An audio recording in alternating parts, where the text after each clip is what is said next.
And we're back with another episode, and joining me today, MAK London. How's it going? Good.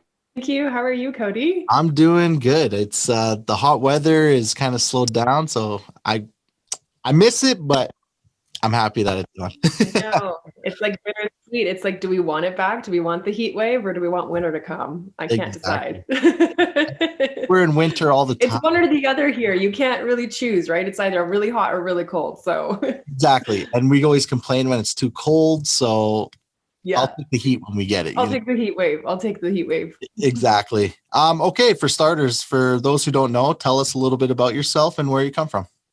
Well, I am MAK London. I'm a pop artist out of Calgary, Alberta, Canada. And yeah, I've been doing this for about 2 years and I love every minute of it. I have a full length record coming out in September. And I'm just really excited. We started the rollout of the singles last month, starting with Empress. And now we've got Cut Ya Clean out. And I'm soaking up every single second of it. It's so much fun. Love it. And are you originally from Calgary or? No, I'm not actually. That's a really good question. I'm from Poland, and not many people know that. So Huh? I was actually born in Poland, and then we moved to Germany, and then from there to Toronto, and then to Calgary. So I've been jumping around quite a bit. Okay, nice. And I know things are open now, but this past year has been crazy. Tell us kind of what got you through the whole pandemic.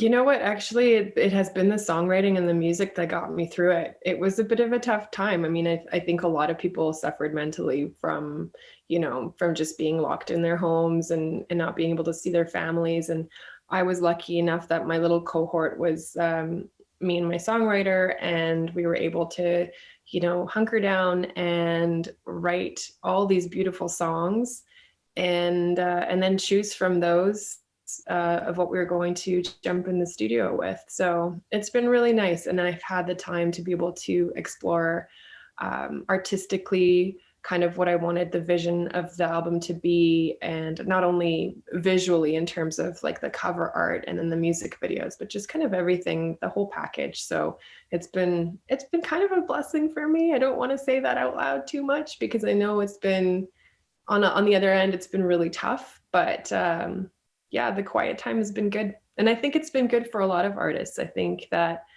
you know, uh, when you're able to kind of look inward and work on music, it kind of is it's the perfect time to be able to create. Absolutely. I don't think artists realized how busy they were until the Yeah. pandemic, because when everything slowed down, they're kind of like, oh, okay, yeah, sure. I played 300 shows last year, but now that we Right. had only had 3 shows, like I don't think Yeah. they realized how busy they were, because now that things are picking up, their schedules are just Yeah. going now, right? And So it's just such an adjustment to go from that much to all of a sudden nothing to then all of a sudden a lot again. It's a lot yeah, of shifting around. I think it was Absolutely. it sucked for the artists, not being able to play the live shows, but I think it was a good break for all of them for the I most think part. so. And I And think then, you can also kind of do a bit of reflection too, and a bit of a readjustment of what you want to do when things open up again. So I think it's been a great opportunity for artists to be able to yeah, look at and I that. mean, artists released songs that they said they probably wouldn't have finished if it weren't for the Exactly. pandemic, that kind of stuff. Yeah. So, Well, um, yeah, like I think that I wouldn't have been able to do my record in the length in the speed at which it was accomplished yeah, if it wasn't for the lockdowns. It wouldn't have happened. for sure. Yeah. Okay. And what would you say your biggest struggle through the pandemic was? I think it's just, I mean, like everybody, I think it's just not being able to see your family, and then also, I think for me, because we were getting ready to film a lot of content, it was then just struggling on how to make good content, not only on a budget, but also, being respectful and also following the rules and the guidance of the pandemic and the AHS, which is the Alberta Healthcare Yeah. Guidelines. So, from having people tested on our sets every day to planning around like where we could shoot something and how that would go about. That was it was a lot. Sure. As Okay. an artist who's like the first time is producing videos during a pandemic, I was just like, oh, trying to execute. It just felt like I was going to Mars at one point. For sure. Okay. All right. So you created this album during the pandemic, which comes out in September. What's the name of the album? The name of the album is actually Hate Boy, which is also a song on the album that's coming out next. So it's Okay. called Hate Boy. Okay. Sounds good. Tell us what the writing process was like and what the album means to you. I think the album is a true reflection of how I feel inside now and the things that I have gone through in the last few years. Um, I want it to be an empowering piece of work that people can relate to, not only the struggles, but also the triumphs. Okay. And so for me, it's been really important to create, songs that people can not only relate to, but can also lift them up and kind of empower them to make those decisions. For example, Empress was about, stepping into your light and your self-love, no matter what you're going through. Right. And then Cut Ya Clean, which just came out, is about, standing up against people that not necessarily are good for you. They may not be in your corner for the right reasons, and to kind of surround yourself with people that love you and care about you honestly, no matter what you're going through, and they're there for you no matter what. So that was what Cut Ya Clean. It kind of touched a little bit on bullying. It's a really simple song. It's kind of a nursery rhyme, and we played with it a little bit, but the message is really clear. It's about cutting people out of your life that don't serve you well. Right.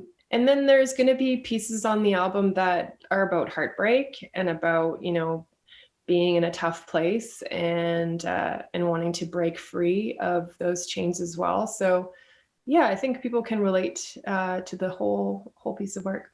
Okay. Awesome. And you had a great team working with you. Can you tell us a little bit like who you worked with and your experience working with all of them? Yeah. So when I approached Justin Cutting, who's a dear friend, he actually works with Brett Kissel, and he's his best friend is Spencer Shane. I approached him. I said, "Hey, I would love to write this whole album," and so he got really excited and was like, I would love for you to introduce me to some writers," and I have had some incredible writers come my way, and one particular, Scott Henderson, him and I just clicked kind of in terms of like the place we were in our lives and the content that I wanted to write about. And he's just super talented. So him and I actually wrote the majority of the songs, but he also introduced me to Adam Stanton, who is in Vancouver. And we flew to Vancouver a couple of times for like a writer's retreat, and came up with not only Empress, Cut Ya Clean, Hate Boy, Hourglass, which will be coming out after Hate Boy. A lot of these beautiful songs are written by the three of us. And I think like that has been a very special and a true like memory creating experience. And Spencer and Justin are mega producers. They are just, Juno award-winning, just so talented. And they were able to take the vision and the demos of the songs and just really hammer home the message, the sound, like everything. The sonic vision just came together so well. So it's been a dream team, and I'm just so blessed to have this for my first album, to have this crazy team. It's like, I pinch myself every day. For sure. Yeah. Absolutely. And Adam Stanton, he's also from Calgary, right? He is. Yeah. He's in Vancouver now, but he's from Yeah. Calgary. So I remember watching him like back in the day. Yeah. That's And crazy. Scott was in a wonderful, like a kind of a boys band group back in the day too. And he was on MTV. He had his he's had his amazing experiences. So I've been really, I look up to these people a lot, and the mentorship has been unreal. For sure. Awesome. Okay. Let's talk music now. I know you kind of explained the singles a little bit, but let's start with Empress. Tell us more about this single and kind of how it all came together. Well, we were in Vancouver again, and Adam actually started beatboxing.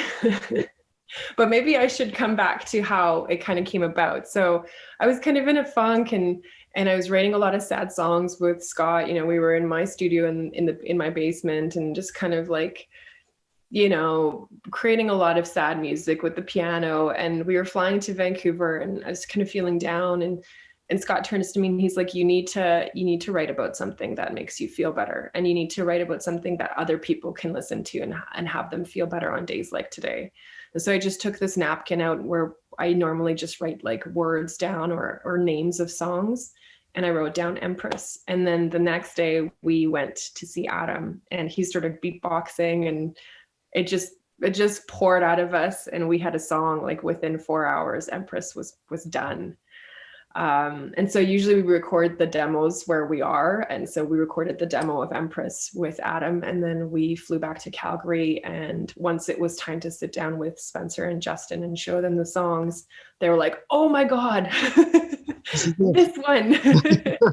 Spencer was like, if I heard this on the radio, I'd be like, who is this? So we were like, okay, well, let's start with Empress, and let's have that be the first song to come out on the whole rollout of all the songs. So it's been really exciting. And the music video, you know, is about this like golden goddess who's just like kind of rising from the ashes, and there's a bit of dancing, and it's just really fun, just very experimentative right now, you know, just kind of trying to find myself in the visuals and trying to figure out a few things and learning along the way, but it's been great. All right. And Cut Ya Clean. Tell us a little bit about that one, because that's the newest one that's out. Cut Ya Clean is a bit spicier and a little bit more fierce. Yeah, it's a piece that's like a bit more of a stronger statement. So I wanted to create the visuals that were a bit more cold and stark, and so that's why we have this white background and the ropes, and really the song is about just cutting whatever is holding you back out of your life, whether that's people or a situation, or whether it's a job, or you know, anything that's toxic in your life. It's like this another empowering piece to be able to cut that out of your life and just walk away. And again, it was written in Vancouver. I think it was actually that same trip. And Adam, I was in the booth recording the chorus, and he had like pitch shift my voice to make it sound like almost like a guy's voice. Right. And then we were like, whoa, whoa, whoa, whoa, whoa, stop. And it was just like one of those moments where we were like, this is really good. This is really exciting. So that's when we knew. I was like, okay, this is going to be definitely a song that we'll put on the album, because it just felt so good. And as soon as we took it to the studio, you know, Spencer put his like 808s on there and some really cool sounds, and it was just so good. For sure. Okay, awesome. And you releasing this music to the world, are you able to tell me some of the challenges that you've come across getting your message out there, so everyone can hear it? I think, yeah, I was just actually walking around this morning with my coffee, just trying to figure out what else I can do. Because I think for any rising like indie artist, it's so hard to not only to be on a budget, but also to be clever and to kind of, because there's, like we talked about, there's just so many songs coming out every day. If you really think about it, like 60,000 songs a day on Spotify. Yeah. That's a lot of content. And so when a market is saturated with good music, right, it is very hard to kind of rise to the top. And so I'm doing a lot of research on what else I can do. And I think it's that's been the most difficult part. And also, like, in regards to the album, I think it's a continual growth for me to be able to be brave and vulnerable and share this music with everyone. You know, with Cut Ya Clean, I was a little bit worried. I was worried that I was going to be taken as like a mean girl or something myself, when it's not. It's about mean girls. So I was, you know, very careful and trying to introduce the song in a way that is just really about, you know, empowering yourself and feeling good. And it's that continuous nurturing that I'm doing with myself too as an artist. It's like, it's okay, you know, be brave, it's going to be fine. So it's a bit of both worlds, actually. It's like challenging the music industry and also challenging yourself. For sure. Okay. Yeah. And what would you say motivates you mostly as a songwriter? I'm really motivated by the people that are around me now, and also just these wonderful artists, these powerhouse women that are just rising to the top. Um, I've said it before that Billie Eilish is like one of my all-time music heroes, and I think it's because she's just so brave. You know, not only does she talk about the truth and speak the truth, but she's also very much herself, like unapologetically. Yeah. And she doesn't really allow anyone to tell her what to do and how to do it. And she's also directs her own videos. So she's been someone that I look up to. And you know, she's younger than me, but I look up to her like just as an artist. Like she's like so incredible. And there's a bunch of other female artists that are doing the same thing and are talking, like Ray. I was just reading up about Ray and how she's been standing up against like racism and sexism and really pushing kind of the feminist music movement. And so that's something that interests me too, is just to not only be seen and heard, but also be seen and heard as a female in the industry. Okay. So, Okay. Is there one song out there that has influenced you in your career?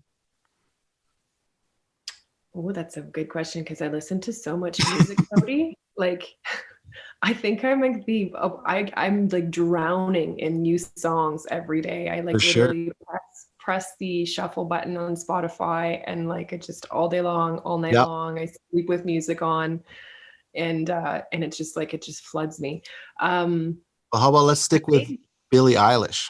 Do you have a specific? yeah. So the last one, Your Power, I think like really got to me Yeah. because again that's a constant struggle with females in the industry and being surrounded by like people that want to take advantage of that situation, so Right. it really got to me emotionally. Yeah. Okay. Okay. Tell us what your favorite thing about co-writing is.